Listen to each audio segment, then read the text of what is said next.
Hola jóvenes, buenos días. Vamos a trabajar lo que hemos planteado como desarrollar el diagrama de flujo, cómo construir un diagrama de flujo a partir de la información que tenemos identificada en un proceso de la organización, como lo hemos venido explicando. En ese sentido, pues vamos a utilizar una plantilla, la plantilla que ustedes tienen disponible en mediación virtual.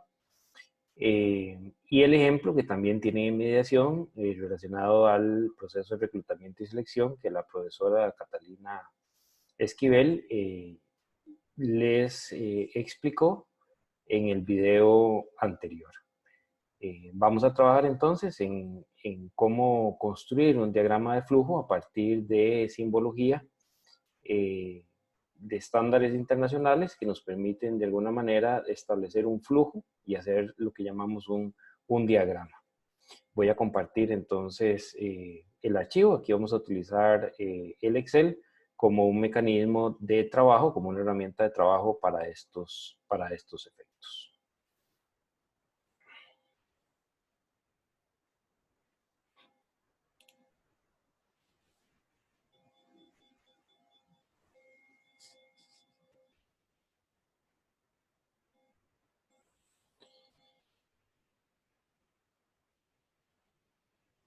Ahí vamos a ver la pantalla, donde vamos a trabajar estos elementos eh, de diagramación.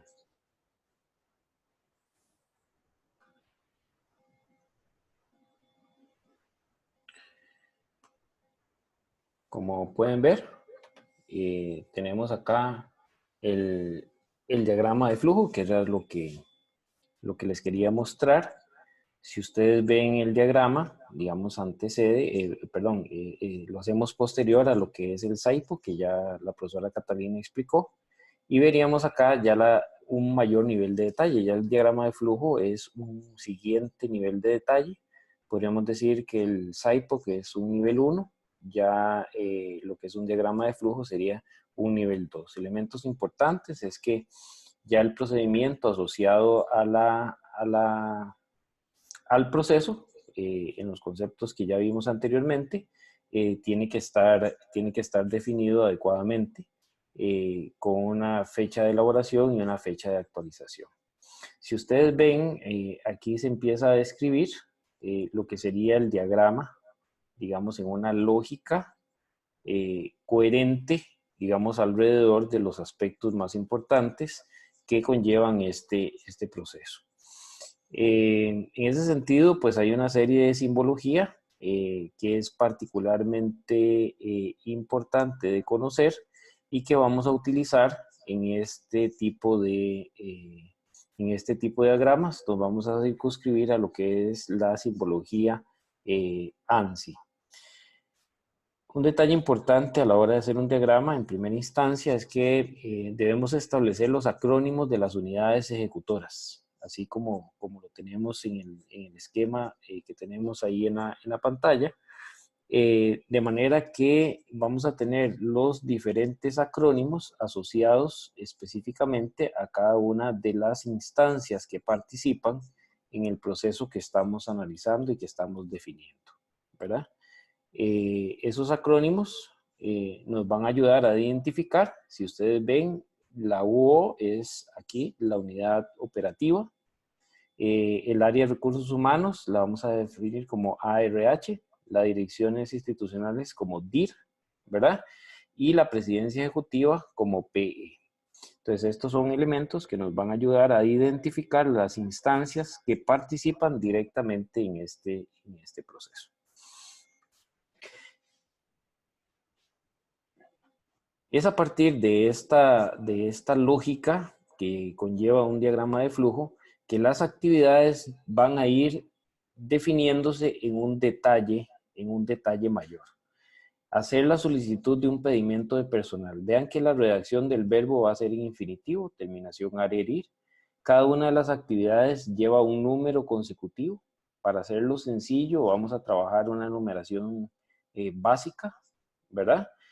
Importante que cuando vayamos a establecer una pregunta en la lógica de las actividades, que sería una decisión, esta decisión no lleva un número consecutivo, porque en realidad esta decisión está asociada a la actividad predecesora, a la actividad anterior definida en el flujo del proceso que estamos analizando. Entonces son detalles importantes. Recuerden todo lo que tendría que ver con la redacción del verbo en infinitivo, es la forma más sencilla de redactar actividades. Y por su parte, cuando definimos decisiones, caminos o rutas que el proceso va a tener, estas decisiones no van a tener, reitero, no van a tener un número consecutivo. En ese sentido,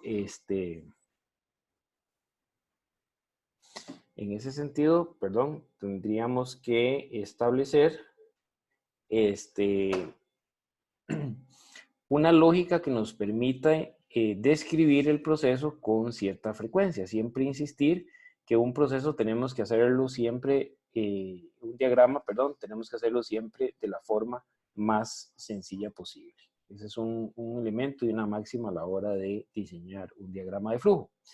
Bueno, una vez con estas pautas, como ya sabemos definir las actividades con mayor nivel de detalle que en el SciPo, que ya tenemos las unidades ejecutoras, entonces vamos a utilizar, ahora sí, la simbología que está predefinida ya en la plantilla que ustedes tienen en Excel. Entonces, ustedes tienen aquí una serie de símbolos que nos van a permitir justamente darle forma al diagrama. Vamos a tener lo que son las actividades son rectángulos. Las revisiones van a ser triángulos, como lo tenemos ahí definido. Lo que son los almacenamientos van a tener un triángulo invertido, ¿verdad? Y así cada una de las figuras que tenemos ahí. Cuando terminamos el proceso, vamos a establecer un fin. Esto es lo que llamamos conectores de figura. El conector de figura es como yo hago la conexión entre un rectángulo y un triángulo, un rectángulo y una decisión. Estos son los conectores de figura. Ahorita lo vamos a ver en detalle. Estas son las decisiones, son los caminos que puede tomar el proceso a partir de una pregunta. Todas las decisiones las vamos a formular como preguntas. Estos son los conectores de página, que es cuando se nos acaba la página del diagrama. Para continuar en la siguiente página vamos a utilizar este conector. En un ratito se los voy a explicar. Este es un espacio para establecer algún comentario adicional a alguna actividad. Este es el símbolo que vamos a utilizar para generar o elaborar documentos.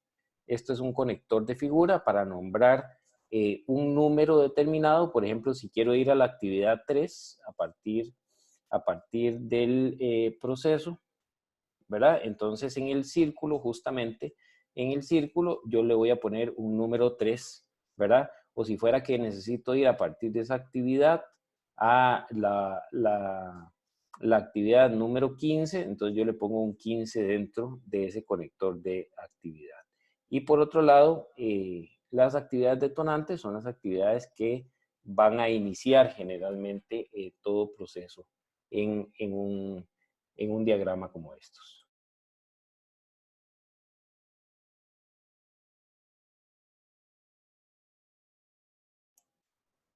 Volviendo al diagrama, vamos a ver esa lógica. Es aquí donde tenemos una actividad detonante. Generalmente la primera actividad de un diagrama de flujo es lo que llamamos la actividad detonante, ¿verdad? Por eso va a utilizar esa simbología. En este caso, hacer la solicitud de pedimiento de personal es la actividad detonante en el proceso de reclutamiento y selección.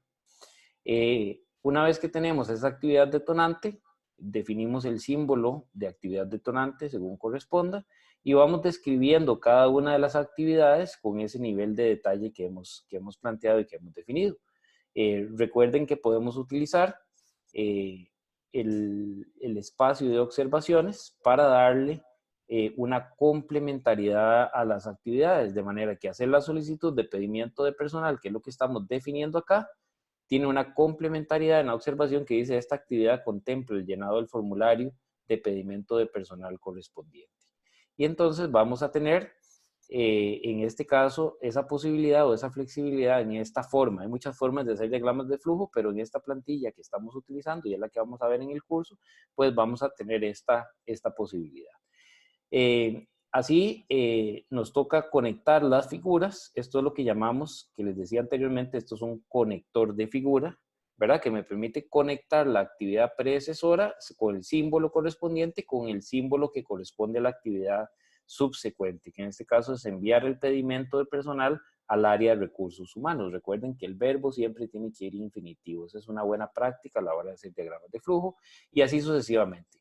Estas dos actividades corresponden a la unidad operativa, que es lo que definimos anteriormente, digamos, en este nivel. Y ya a partir de acá, vean que la actividad verificar la clasificación de la condición propiedad o interina, que estaríamos en este espacio, ya eso lo hace el área de recursos humanos. Por eso el conector se bifurca y pasa, en este caso, a corresponder al área de recursos humanos, que es la que tenemos acá, a hacer esta actividad. Y así subsecuentemente vamos ubicando los símbolos en función de quién es la unidad responsable o la unidad ejecutora responsable de realizar cada una de las actividades de manera consecutiva. De manera que tenemos que siempre hacer una buena conexión, una conexión limpia entre las figuras. Generalmente la conexión debe ser saliendo de abajo de la actividad predecesora y conectando por arriba con la actividad que sucede después de esa actividad que hemos definido. Por ejemplo, hacer una conexión bajo estas características, digamos, no tendría mucho sentido, ¿verdad? Tenemos que hacer un dibujo lo más limpio posible. Digamos, depende del dibujo, uno podría hacer una conexión un poco en esa línea, pero si podemos hacer una conexión más limpia como la que tenemos ahí en el diagrama que estamos trabajando, pues sería lo mejor.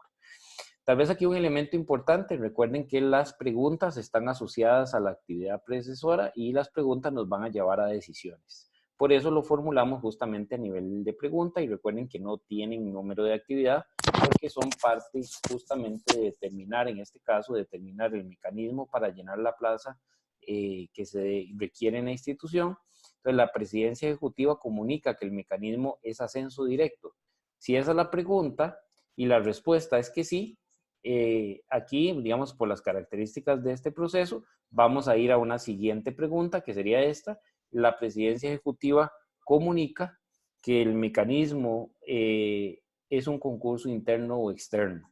Si la respuesta es que sí, ¿verdad? Entonces, seguimos en esta lógica y el área de recursos humanos genera las bases de selección, un documento que se llaman bases de selección, que se envía a la unidad operativa y a la dirección correspondiente con el visto bueno. Y vean que aquí se establece todo un nivel de detalle alrededor de cómo se hace eso. Esto ya es un detalle que nos ayuda a entender y a comprender cómo se hace justamente esa elaboración de las bases. En la salida de que la respuesta a la pregunta correspondiente sea más bien un no, vean ustedes que entonces pasa por acá y al decir no, ¿verdad? Se establece, digamos, en términos de la correspondencia. A veces uno podría poner acá, en vez de un no, uno podría poner ver la observación y uno explica qué es lo que pasa acá, digamos, en la observación, cuando el camino del proceso es que no en la respuesta correspondiente, ¿verdad? Aquí, en el segundo caso, vamos a tener un sí, que es lo que se explica, ¿verdad? Si es un concurso externo, la diferencia con el interno es que las bases serán publicadas en un medio de comunicación externo a la institución. Esas son, digamos, las diferencias que podría empezar a tener el proceso en esa perspectiva. Pero siempre la recomendación técnica es que tratemos de hacer el ejercicio de la diagramación de la manera más sencilla posible. Hay que hacer un trabajo de análisis en primera instancia para ver cómo acomodamos las actividades de manera que el dibujo, el diagrama nos vaya quedando lo más sencillo posible. Este es otro elemento que es importante que ustedes reconozcan. Hay actividades que deben realizar dos unidades ejecutoras en el mismo momento. Por eso tenemos esta posibilidad que el remitir a la instancia de recursos humanos el visto bueno lo debe hacer tanto la unidad ¿verdad? La unidad operativa que está solicitando como la dirección correspondiente. Entonces, por eso tenemos esta posibilidad de tener dos figuras en paralelo, porque lo que significa es que estas dos instancias son las que deben hacer la actividad. Por otro lado, les decía anteriormente, esto es lo que vamos a utilizar cuando se nos acaba la página. Ya aquí no tenemos posibilidades de seguir, ¿verdad? Ya se nos acabó. Entonces, este es el conector que llamamos conector de página. De esta manera, yo defino, en este caso, una letra A, que me va a permitir conectar con la siguiente página que tenemos por acá, que sería la misma letra A, ¿verdad? Eso es lo que llamamos un conector de páginas. Si yo transpongo una página con la otra, a partir de ese conector ya tendríamos una conexión. Digamos, y ese es el argumento técnico que estaríamos utilizando. Es como si no se interrumpiera el diagrama a partir de esa conexión. Y sucesivamente seguimos estableciendo las actividades según su naturaleza con la simbología correspondiente, ¿verdad? Aquí tenemos un documento. Ese documento tiene que ver con elaborar la nómina con los 5 mejores calificaciones de cada plaza. Y así sucesivamente, hasta que llegamos, ¿verdad? Con el concurso y el flujo correspondiente a cada una de las unidades ejecutoras hasta llegar a un fin, ¿verdad? Aquí este es el símbolo justamente que habíamos definido hace un ratito, que nos ayuda a establecer un fin del proceso. Entonces recuerden, elementos básicos importantes, debe haber una lógica, hay que pensar siempre cómo vamos a montar el diagrama de manera que sea lo más sencillo posible, la redacción siempre, los verbos en infinitivo, las decisiones que son importantes en los procesos no van a tener un consecutivo de numeración, están asociados generalmente a la actividad predecesora y utilizar el espacio de observaciones siempre como un recurso adicional que nos va a dar algún nivel de contenido, algún nivel de detalle, explicando justamente las actividades que están correlacionadas a esta observación o a esta consideración que estamos definiendo. Esos serían, digamos, los elementos básicos para la construcción de un diagrama de flujo. Ustedes tienen ahí en mediación la herramienta, la plantilla en Excel que les va a permitir justamente trabajar los casos que tenemos que trabajar para esta semana como práctica, ¿verdad? Es práctica, necesitamos que ustedes no solo mostrarles cómo se hace, sino también que ustedes puedan practicarlo y lo puedan desarrollar ya propiamente cada uno y cada una de ustedes para que vayan logrando las competencias a la hora de hacer un diagrama de flujo. Entonces, adelante, les deseo lo mejor para que puedan desarrollar esta práctica y este ejercicio, a cuidarnos mucho en estos días, mantenernos en casa en la medida de lo posible, cuidar a nuestras personas adultas mayores, pero en realidad todos y todas tenemos que cuidarnos según los lineamientos que tenemos en el ámbito nacional y esperemos que todo esto pase en 2 meses, que es el tiempo que las autoridades están definiendo, pero pues la ventaja y las posibilidades que tenemos es que podemos seguir trabajando, seguir construyendo y realmente el país tiene mucho por hacer de aquí en adelante. Muchas gracias, chicos. Nos estamos viendo y esperamos que estos videos sean de mucha utilidad para ustedes. Gracias.